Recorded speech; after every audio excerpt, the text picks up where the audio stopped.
The Greek Way to Western Civilization by Edith Hamilton, Chapter 8. Herodotus, the first Sight-Seer. The Slave in Greece. Herodotus is the historian of the glorious fight for liberty in which the Greeks conquered the overwhelming power of Persia. They won the victory because they were free men defending their freedom against a tyrant and his army of slaves.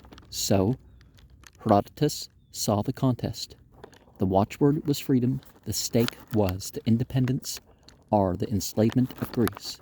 The issue made it sure that Greeks never would be slaves. The modern reader cannot accept the proud words without a wondering question. What of the slaves these free Greeks owned? The Persian defeat did not set them free. What real idea of freedom could the conquerors at Marathon and Salamis have had? Slave owners, all of them. The question shows up, as no other question could. The difference between the mind of today and the mind of antiquity. To all the ancient world, the freeing of slaves would have been sheer nonsense. There always had been slaves. In every community, the way of life depended on them. They were a first necessity, accepted as such, without a thought. Literally, nobody ever paid any attention to them.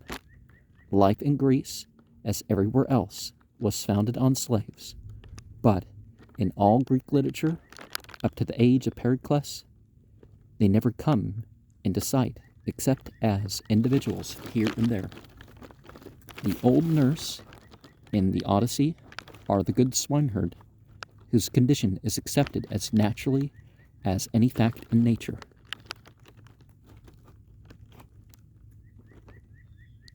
While slavery is continued, it's just not official, it's not called that. That is true from Homer to Aeschylus, who makes Clytemnestra say to Cassandra, the Trojan princess, now her slave, "If one is a slave, it is well to serve in an old family. Long used to riches, every man who reaps a sudden harvest, wealth past all his hopes, is savage to his slaves beyond the common. From us expects such use as custom grants." From time immemorial, that was the attitude in all the world. There was never anywhere a dreamer so rash or so romantic as to imagine a life without slaves. The loftiest thinkers, idealists, and moralists never had an idea that slavery was evil. In the Old Testament, it is accepted without comment, exactly as in the records of Egypt and Mesopotamia. Even the prophets of Israel did not utter a word against it, nor for that matter did St. Paul. What is strange is not that the Greeks took slavery for granted through hundreds of years, but that finally they began to think about it and question it. To Herodotus, the glory belongs of being the first to condemn it. Slavery, he wrote, that thing of evil, by its nature evil, forcing submission from a man to what no man should yield to. And that is the type of slavery that Islam has never taken part in. He was, as usual, far in advance of his age. Even Plato, a generation later, could not keep pace with him. He never spoke against slavery. In his old age, he actually advocated it. Well, what are you supposed to do with POWs, though?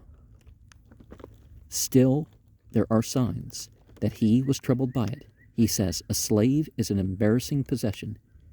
He had reached a point when he could not feel at ease with slaves, and he does not admit them to his ideal republic. Except for this mild and indirect opposition, and for Herodotus's open attack, we have no idea how or why the opposition to slavery spread. But by Aristotle's time, a generation after Plato, it had come out into the open. Aristotle himself for all his extraordinary powers of mind, looked at the matter purely from the point of view of common sense and social convenience. Slaves were necessary to carry on society as constituted, and he did not want any other kind of society. And that's what they've convinced us with illegal immigration and minimum wage or living off of tips and all that stuff. And it turns out these things don't make things better for society. They don't keep prices down or any of that other stuff. With no expressed or implied disapproval, he defines a slave as a machine which breathes, a piece of animated property. An instance of the cold, clear statement of fact which so often opens people's eyes and shocks them into opposition. Opponents to slavery increased. There are people, Aristotle writes, he does not include himself, who consider owning slaves as violating natural law, because the distinction between a slave and a free person is wholly conventional and has no place in nature, so that it rests on mere force and is devoid of justice. In the Islamic vision, they curse those who fight to acquire slaves. That's not the motivation of war. That is the point Greek thought had reached more than 2,400 years ago. Less than 100 years ago, America had to fight a great war before slavery was abolished. The matter for wonder is not that Herodotus saw nothing odd in slave owners being the champions of freedom, but that in Greece alone, through all ancient and almost all modern times, were there men great enough and courageous enough to see through the conventional coverings that disguise slavery and to proclaim it for what it was. A few years after Aristotle, the Stoics denounced it as the most intolerable of all the wrongs man ever committed against man.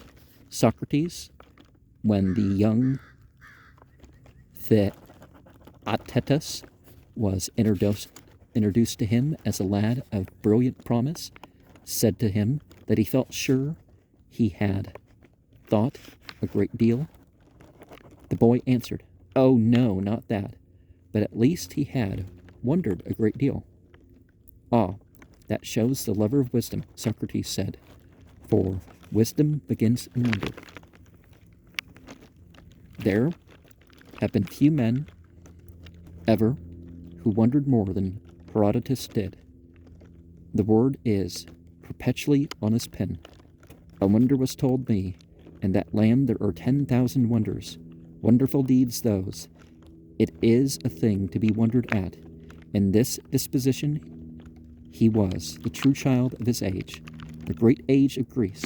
During his life, his countrymen were using their freedom, newly secured to them by the Persian defeat, to wander in all directions. They were no longer obliged to spend their best powers on war. Fighting occurred, but only sporadically. The Athenians, on the whole, were peaceful and prosperous.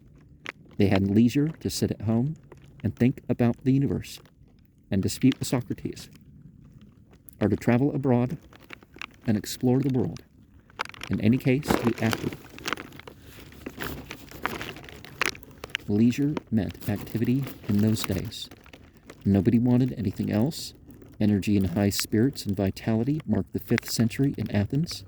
Herodotus, spiritually an Athenian, although a native of Halicarnassus, summed up in himself the vigor of his times. He set out to travel over the earth as far as a man could go. What strength of will and also of body that called for under the traveling conditions of the day. It is impossible for us to realize the first part of St. Paul's journey to Rome gives a picture of the hazards that had to be faced at sea 400 years after Herodotus, and a companion picture for the land is Xenophon's description of the endless miles on foot or horseback through the burning wastes of Asia Minor to Babylon. It required a hungering and thirsting for knowledge and all the explorer's zest to send a man on the travels Herodotus undertook. undertook too with keen enjoyment. He was the first sight-seer in the world, and there has never been a happier one. If he could see something new, discomforts and difficulties and dangers were nothing to him. He seems never to have noticed them. He never wrote about them. He filled his book with the marvels to rejoice a man's heart, marvels of which the great earth was full. Oh, wonder that there were such goodly creatures in it. Just how far he travels is hard to say. What he heard he gives with as great interest as what he saw, and he is so objective, so absorbed in whatever he is describing, he generally leaves himself out. But he certainly went as far east as Persia and as far west as Italy. He knew the coast of the Black Sea and had been in Arabia. In Egypt he went up the Nile to Aswan. It seems probable that he went to Cyrene. His descriptions often read like those of an eyewitness. That is less true of Libya and Sicily, but it is quite possible that he had been in both countries. In fact, his journeys practically reached the boundaries of the known world, and the information he gathered reached far beyond. He knew a good deal about India. For instance, there were wild trees that bore wool superior in whiteness and quality to sheep's wool. The Indians made beautiful fine clothing from it. With India, his information about the East stopped. He had heard a report of great deserts on the further side, but that was all. Of the West, he writes, I am unable to speak with certainty. I can learn nothing about the islands from which our tin comes, and though I have axed everywhere, I have met no one who has seen a sea on the west side of Europe. The truth is no one has discovered if Europe is or not. I smile at those with no sure knowledge to guide them. Describe the ocean floor flowing around a perfectly circular earth. This is an example of the way the Greek mind worked. The great river ocean encircling the earth had been described by Homer, the revered, even sacred authority, and by Hesiod, second only to Homer, and yet Herodotus, with never a qualm at possible impiety, permits himself a smile. Quite as characteristic is his matter-of-fact statement that the priestess at Delphi had been more than once bribed to give an oracle favorable to one side in dispute. This was attacking the Greek Holy of Holies, like accusing the Pope of taking bribes. Herodotus had a great respect for the Delphic oracle, but to his mind that was no reason to suppress a charge which he had investigated and believed to be true, and most assuredly no reason to abstain from investigation. When an authority, no matter how traditionally sacrosanct, came into conflict with the fact, the Greeks preferred the fact. They had no inclination to protect sound doctrine taught of old. A new force had come into the world with Greece, the idea of truth to which personal bias and prejudice must yield. Herodotus is a shining instance of the strong Greek bent to examine and prove or disprove. He had a passion for finding out. The task he set himself was nothing less than to find out all about everything in the world. He is always called the father of history, but he was quite as much the father of geography, of archaeology, of anthropology, of sociology, of whatever has to do with human beings and the places in which they live. He was as free from prejudice as it is possible to be. The Greek contempt for foreigners and Greek barbarians never touched him. He was passionately on Athens' side in her struggle against Persia. Yet he admired and praised the Persians. He found them brave and chivalrous and truthful. Much that he saw in Phoenicia and Egypt seemed admirable to him. And even in uncivilized Scythia and Libya he saw something to commend. He did not go abroad to find Greek superiority. An occasional inferiority quite pleased him. He quotes with amusement Cyrus's description of a Greek market as a place set apart for people who go and cheat each other on oath. All men, he writes, if asked to choose the best way of ordering life, would choose their own. Darius once asked some Greeks what would induce them to devour the dead bodies of their parents, and when they answered in horror that nothing could make them do an act so atrocious, he had some men from India brought in whose custom it was to do this very thing. He asked them how they could be persuaded to burn their dead, instead of eating them. They cried out in abhorrence and begged him not to utter such abominable words. As Pindar says, concludes Herodotus, custom is king. The story is characteristic of his indulgent attitude toward all men's ways, however queer. So he was a libertarian. He was that rare person, a lover of mankind. He liked people, all of them, but he liked them more than he admired them, and he never idealized them. Plutarch's Lives, there's a translation shared on this channel, even accuses him. So markedly kind and fair-minded as he was, of actual malignity, because heroes in his book are not consistently heroical. It is true that he lived in an age of heroism and never really believed in heroes, but his gentle skepticism worked both ways. He never judged or condemned. The weakness and fallibility of the humankind aroused only his sympathy. If his heroes are imperfectly great, his villains are never perfectly villainous. He looked at them all with dispassionate and equal interest. Everything, everywhere in the world of men was of interest to him.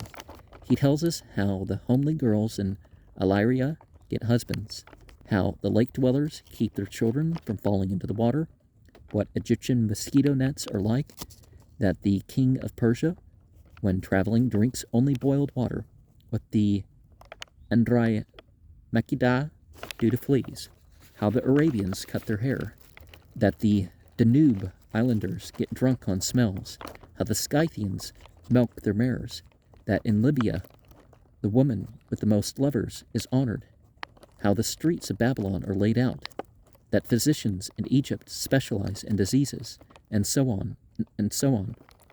Bits of information that have nothing to do with what he is writing about keep straying in, but he is so intensely interested in them himself, the reader's interest is caught too. Is not that really extraordinary? He says to us, are extremely diverting, are remarkably sensible, and we follow him. We are surprised and diverted and approving. Of course, this is only to say that he has the sine qua non of a writer. He is never dull, but to avoid dullness in what is often a guidebook is an achievement. Some part of it is due to his unsurpassed ease in writing. He has no mannerism, not a particle of self-consciousness. He is always simple, direct, and lucid, always easy to read. His countryman, Dionysius of Halicarnassus, said he was the first to give Greece the idea that an expression in prose could have the worth of a verse of poetry. He is often accused of being credulous, even to the point of silliness. It is said that he accepted with the naive simplicity of a child everything he was told, no matter how preposterous. There is no truth whatsoever in the charge. Well, he reported a lot of things. Precisely the contrary is true. His turn of mind was skeptical. He was born an investigator. The word history, which was first used in our sense by him, means investigation in Greek. His book begins, this is an account of the investigations, Historia, made by Herodotus of Halicarnassus. And we have a similar statement in reference to the Bible, right? That they were investigating what was claimed about Jesus generations later. He started on them, prepared to scrutinize everything he heard. When different and equally probable accounts of an event were given him, he wrote them all down and left the final judgment to his reader. I cannot positively state whether this was done or that. He will say, for myself, he remarks in a notable passage, my duty is to report all that is said, but I am not obliged to believe it all, a remark which applies to my whole history. Even these few quotations show the temper of his mind, his sense of responsibility as a reporter, and his care in weighing evidence. But of course, in his day, the unknown was so great. What was actually known was so limited, no borderline had yet been drawn between the credible and the incredible. It is often possible to make out why Herodotus accepts one thing and rejects another, purely on the ground of what can and cannot happen. Doves, he says firmly, do not ever speak, even though the holy women at Dodona declare that they do. But he does not question the story that a mare gave birth to a rabbit. He is sure that no matter what the Egyptian priests assert, it is not true that the phoenix wraps up the dead body of his parent in a mass of myrrh and carries it from Arabia to the Temple of the Sun in Heliopolis, where he buries it. Well, there's some symbolic stuff related to Heliopolis, the sun, and something in Western Arabia, right? On the other hand, it seems to him quite reasonable that there are headless creatures in Libya with eyes in their breasts, and that cats in Egypt have the singular habit of jumping into the fire. He had a standard of what was possible and what was not, but it was so different from ours it escapes us. After all, wherever he went, he saw so many strange things. It was easy to believe there were even stranger ones in the vast beyond. But when he was on ground, he knew he was a shrewd judge of the improbable. He writes, "In the highest tower in Babylon, in the topmost chamber, there is a great couch on which the god himself is reported to sleep. So the priests told me, but I do not believe it. I cannot say with confidence how the man escaped, for the account given me made me wonder. They say he jumped into the sea and swam 80 stadia underwater, never rising to the top. If I may give my own opinion, it is that he got off in a boat. But he is always mildly tolerant of other people's explanations and never dogmatic about his own. Of the storm that wrecked Xerxes' fleet, he writes, it lasted 3 days. At length, the Magi, charming the wind and sacrificing to the Nereids, succeeded in laying the tempest, or perhaps it ceased of itself. When he was sightseeing in Thessaly, he was told that a famous gorge he visited was caused by Neptune, not the planet at that time, and he remarks, "It seemed plain to me that it was the result of an earthquake. Many people think earthquakes are the work of Neptune. What he himself thought about the gods is not easy to make out. The heavenly powers play a leading part in his history, and omens, oracles, prayers, and prophets are very important to him. Yet it would be hard to find a more coldly rationalistic statement than the one he makes early in his book.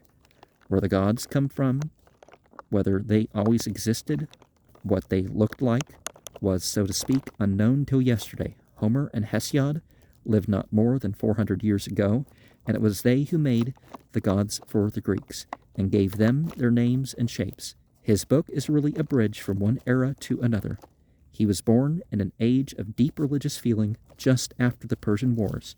He lived on into the skepticism of the age of Pericles, and by virtue of his kindly tolerance and keen intellectual interest, he was equally at home in both. Historians often forget that the proper study of history is men. Marshaled facts and reasoned analysis tend to cover up human nature. That was not Herodotus' way. People are always to the fore in his book.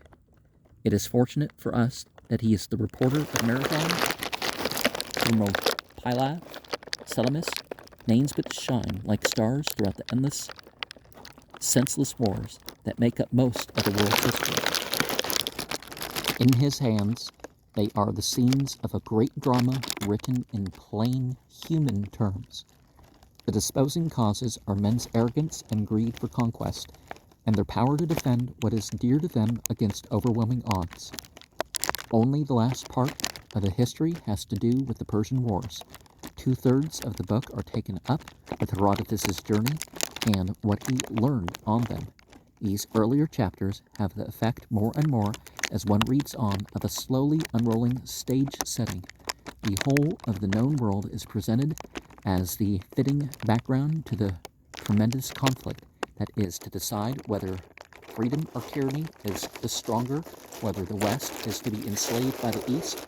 Darius, the great king, makes his appearance. He is ruler of most of the world. Myriads of men serve him. His wealth is limitless, his magnificence fabulous, his cruelty fantastic. He is the Orient in person, its barbaric pearl and gold, its helpless millions, its disregard for human life and suffering. Over against him stands Greece, a rocky land and poor. The speaker in Herodotus tells Darius, where, as Pericles puts it, the people love beauty with economy. Economy, the very opposite to the lavishness and exaggeration of the grandiose East. Herodotus describes the amused astonishment of the Persian army at learning that the prize for an Olympic victory was a crown of wild olives. He tells about a pillar he saw, one of the many the Greek king set up to mark him his approbation when he passed a place that pleased him. It was inscribed, "These springs are the best and most beautiful of waters." They were visited by Darius, the best and most beautiful of men. By sheer force of contrast, the words were called epitaph on the dead at Highland. Stranger, tell the Spartans that we lie here in obedience to their words. The contrast is never stressed by Herodotus, but in one story after another, it comes out so clearly that it needs no emphasis. The immortals are near to men, to watch over deeds of justice and kindliness, wrote Hesiod, and so all Greeks believed. Whatever the strange deities of the East required, it was not justice nor kindliness. Well, if you look into it deeper, sort of, it is a Persian custom to bury people alive, says Herodotus. One of Darius's daughters-in-law had 14 young children of the best Persian families buried alive. Well, if there's a punishment, it's not quite the same as a custom. Imperial Rome, always inclined to Oriental ways, took over this custom of killing the young with the old. Little boys and girls were, if not buried alive, at any rate put to death with a guilty father. But Greece was different.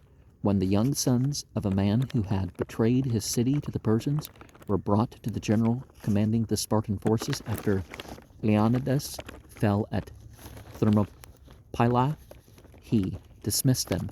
They are boys, Herodotus reports him as saying. What part could boys have in the guilt of siding with the Persians? What underlay the Spartan general's action was not only the belief that the innocent must not suffer with the guilty, even more basic was the conviction of the value of each individual, no matter how defenseless. This idea never touched even the surface of Oriental life. No law or custom there lent its support. In Greece it was based on something deeper than law or custom. Once Herodotus says 10 of the ruling party in Corinth went to a house with the purpose of killing a little boy there, who an oracle had declared would grow up to destroy the city. The mother, thinking it a friendly visit, brought her son when they asked to see him, and put him in the arms of one of them. Now they had agreed on the way there that whoever first received the child should dash it to the ground. But it happened that the baby smiled, and the man who took it, and so he was unable to kill it, and handed it to another. And thus it passed through the hands of all the 10, and no one of them would kill it. Then they gave it back to the mother, and went away and began to blame each other, but especially him who had first held the child. A tyrant disturbs ancient laws, Herodotus writes, violates women, kills men without trial, but a people ruling first, the very name of it, is so beautiful, and secondly, a people does none of these things. Only the tyrant was known throughout the East. When the great king was on his march to Greece, A very rich noble of Lydia entertained not only him and his courtiers, but his multitudinous host of soldiers as well. He set sumptuous feasts before all, Herodotus says, and in return begged humbly that one of his 5 sons, all in the army, might remain with him. "You make such a request," said the king, "you who are my slave and bound to give me all that is yours, even to your wife." He ordered the body of the eldest youth to be cut in two and placed on either side of the road where the army was to pass. The Persians were slaves, so called and so treated. The richest and most powerful claimed nothing as their right. They were completely at the disposal of the king. Herodotus tells another story. A noble who had for years enjoyed the royal favor and then had lost it was invited to dine with the king. After he had feasted on the meat placed before him, he was presented with a covered basket. Lifting the lid, he saw the head and hands and feet of his only son. "Do you know now," the king asked pleasantly, "the kind of animal you have been eating?" The father had learned the lesson slaves must master, self-control. He answered with perfect composure, "I do know, indeed, and whatever the king is pleased to do pleases me." That was the spirit of the East from time immemorial, first clearly recorded for the world in Herodotus's book. Little poor barren Greece was free. "You know perfectly what it is to be a slave," Herodotus reports some Greeks is saying to a Persian official who was urging them to submit to Xerxes. "Freedom you have never tried to know how sweet it is. If you had, you would urge us to fight for it, not with our spears only, but even with hatchets." As the war with the Persians draws near in Herodotus, it is seen more and more clearly as a contest not of flesh and blood only, but of spiritual forces which are incompatible. A brief prologue introduces the action. A revolt broke out in the Greek cities on the coast of Asia Minor, which were subject to Darius. Athens sent help. The Athenians marched to Sardis, the capital of Lydia, and they burned the splendid town. To Darius, it was incredible that any people on earth should so defy him. "Who are the Athenians?" he demanded, and he ordered that every time he dined, an attendant should say to him 3 times, "Sir, remember the Athenians." There is no doubt that Herodotus understood dramatic requirements. The stage has been set for Marathon.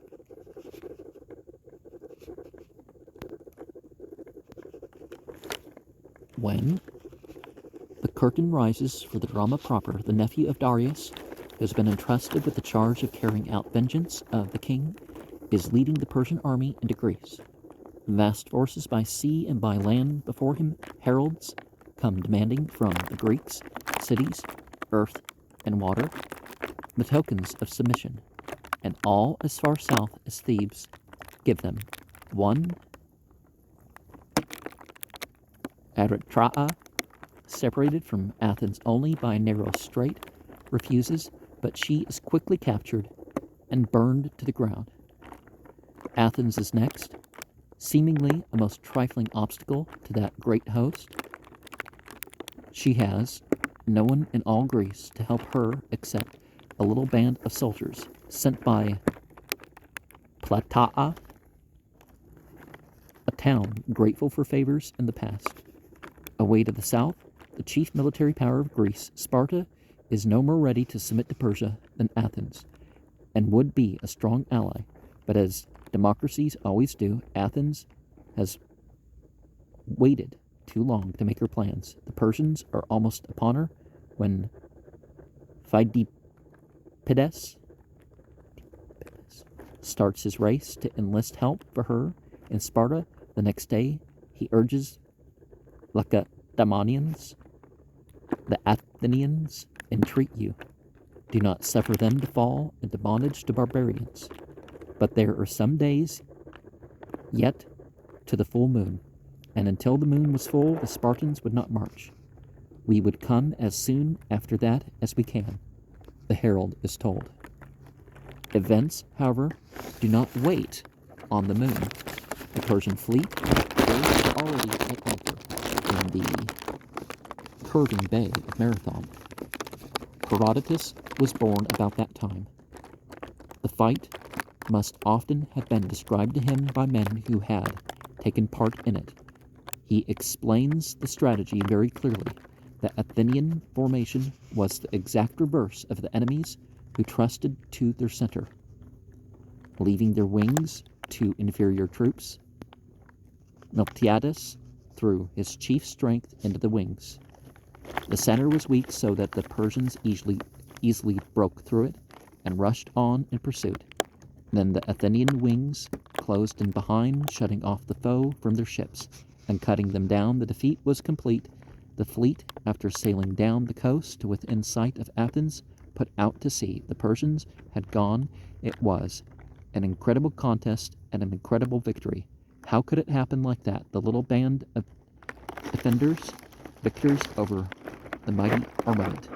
We do not understand. But Herodotus understood, and so did all Greeks. A free democracy resisted a slave-supported tyranny.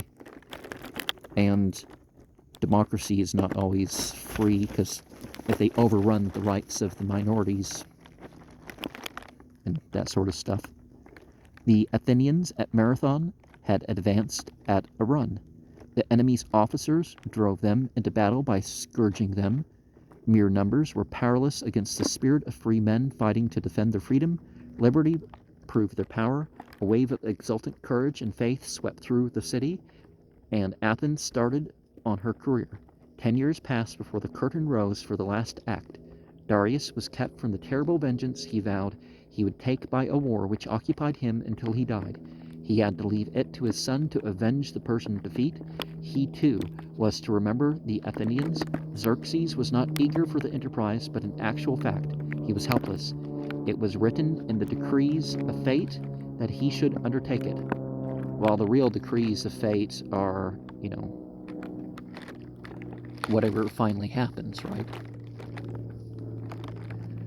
The power of the Persians had grown too great, their self-confidence too assured. The gods, who hated beyond all else the arrogance of power, had passed the judgment upon them. Well, we need to step away from the whole gospel prosperity thing. It's not, you see negative or positive result, hardship or ease. It's somehow proof of favor or disfavor. It doesn't quite work like that. The time had come when the great empire should be broken and humbled. Insolent assurance will surely, soon or late, be brought low. Herodotus says, just as Aeschylus wrote, all arrogance will reap a harvest rich in tears. God calls men to a heavy reckoning for overweening pride. False dreams sent by heaven to Xerxes aroused his ambition, and he determined to conquer Greece. Herodotus marshals with solemnity the preparations for the invasion. The slow assembling of the vast army, a canal dug across a great isthmus, and the Hellespont bridged for an easy passage by sea and land. Food commandeered and water supplies sought out, enormous stores of provisions amassed along the route. Then the pomp and splendor of the start, which was signaled by the very heavens. As the army began its march, the sun quit his seat in the sky and disappeared, and yet there were no clouds, and the air was serene. Science today says that eclipse happened 2 years later, but the 10-year-old boy Herodotus could not be expected to mark the date accurately, and a sense for dramatic appropriateness is so general. The older men he depended on for his facts would never have failed to bring together the darkening of the sun and the fall of the Persian power. At the Hellespont, a halt was made for the king to review his forces. On a lofty throne of white marble, he watched the army filling shores and plain, and the ships crowding so close, they hid the water. Thus gazing, he shed tears. There came upon me, he told one standing by, a sudden pity when I thought of the shortness of man's life, and considered all this host so numerous, fated so soon to die. Nay, king, the other answered, weep rather for this, that brief as life is, there never yet was or will be a man who does not wish more than once to die rather than to live. The great army swept on to Greece, drinking the rivers dry as they advanced. Town after town, at their approach, sent the earth and water, which showed that they were no longer free, but already under the Persian yoke. Athens did not send them. There was terror and despair there too. The oracle at Delphi had spoken to Athenian envoys, and had told them to fly to the ends of the earth and make their minds familiar with horrors. Still, the Athenians did not submit. Their cause seemed hopeless. Sparta was as determined as Athens to resist, but her policy was short-sighted. Her heart was in defending only the Peloponnesus. She refused at first to consider anything else, and still the Athenians stood firm. Xerxes' general sent an ambassador to Athens to offer most generous terms, everything good, in short, except freedom. Tell the general, was the answer, that the Athenians say, as long as the sun moves in his present course, we will never come to terms with Xerxes. When that spirit takes possession of men, miracles may be looked for. Sparta was finally aroused. She sent a little band of soldiers north to defend Thermopylae, a pass over which the Persians must advance. There was a long and heroic defense in which the end failed. Leonidas, the Spartan commander, sent away the other Greeks who had been fighting with him, being anxious, Herodotus says, that they should not perish, but he and the Spartans would not desert their post, for they held that to be dishonorable. As they waited for the attack which they knew would be the last, one of them said he had heard that the Persians were so numerous that when they shot their arrows, they hid the sky. Good, said another. Then we will fight in the shade. Men like that would make the enemy suffer before they fell. Herodotus describes them advancing from the fortification which had hitherto protected them as for certain death, while on the other side the Persian officers flogged their men forward. And thus they fought at Thermopylae, and Xerxes, coming to the battlefield when all was over, looked at the many dead and sent for a Greek exile he had in his train. In what way can we conquer these men? He asked. Come tell me. But no one could tell him that. Athens had been abandoned. The priestess at Delphi had spoken again. Zeus gives a wooden wall to Pallas Athena. She said, what shall preserve you and your children? When the messengers brought this answer back, there was great dispute as to what it meant. But Herodotus says a certain man lately risen to eminence, whose name was Themistocles, prevailed. He said the wooden wall was the ships, and the entire populace left the city. The women and children were taken to places of safety. The fleet sailed to the island of Salamis, where other Greeks assembled. Athens was the largest force and was entitled to the leadership, but she did not press her claim when she saw it would be bitterly contested. She thought, Herodotus explains, the great thing was that Greece should be saved, not that she should get the honor, which was clearly her due. She withdrew and saw, without a protest, Sparta, always her rival, chosen in her stead. That was the greatest moment in her history. If she could have kept that vision of what was really important and what was not, there would have been no Peloponnesian War. The victory, even so, belonged to the Athenian Themistocles. He made the plan which forced the Persians to fight in the narrow waters around Salamis, where their numbers helped to defeat them. Xerxes watched the battle from the shore.